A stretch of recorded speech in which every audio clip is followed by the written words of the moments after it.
Ini merupakan kondisi pakaian lengkap yang digunakan praktikan sebelum melakukan praktikum.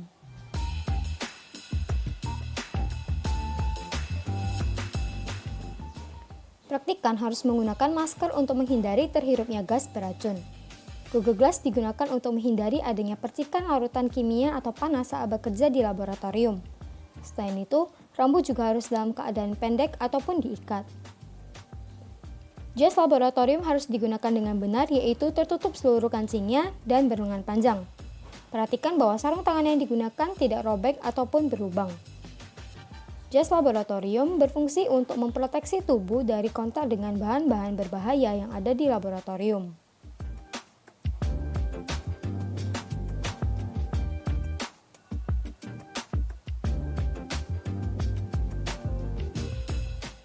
Celana yang digunakan harus melindungi hingga mata kaki dan diwajibkan untuk menggunakan sepatu tertutup untuk menghindari resiko kecelakaan.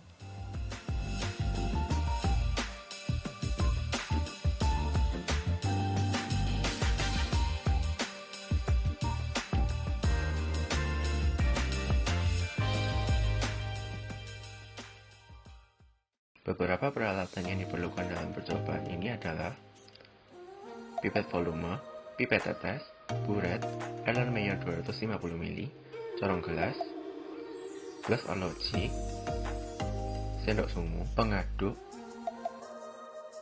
gelas beker, labu takar, dan filler.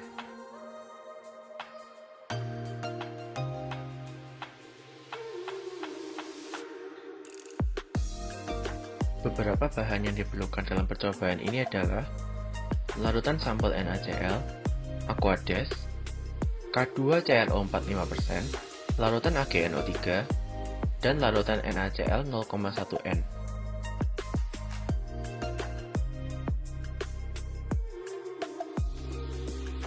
Banyaknya padatan yang digunakan merupakan hasil perhitungan sesuai dengan konsentrasi dan volume larutan baku primer yang ingin dibuat.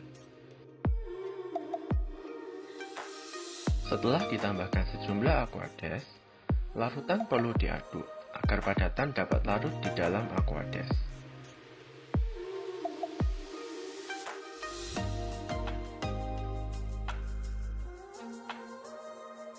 Setelah penambahan Aquades sampai tanda batas, labu takar harus ditutup lalu dibolak-balikkan agar larutan menjadi homogen.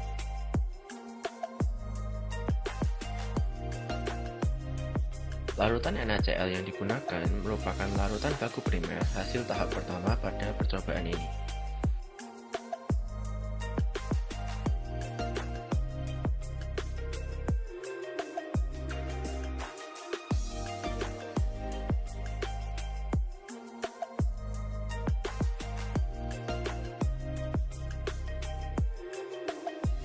Standarisasi dilakukan untuk mengetahui konsentrasi larutan AgNO3 secara tepat.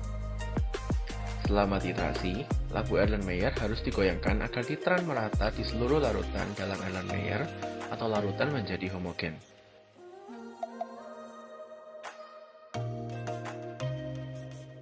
Laju keluarnya titran dari buret perlu diperlambat saat mendekati titik akhir titrasi.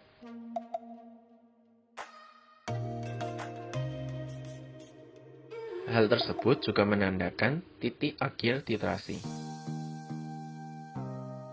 Pada tahap ini dilakukan penentuan kadar NaCl dalam garam dapur dengan langkah kerja yang sama dengan proses standarisasi, namun larutan NaCl digantikan dengan larutan sampel.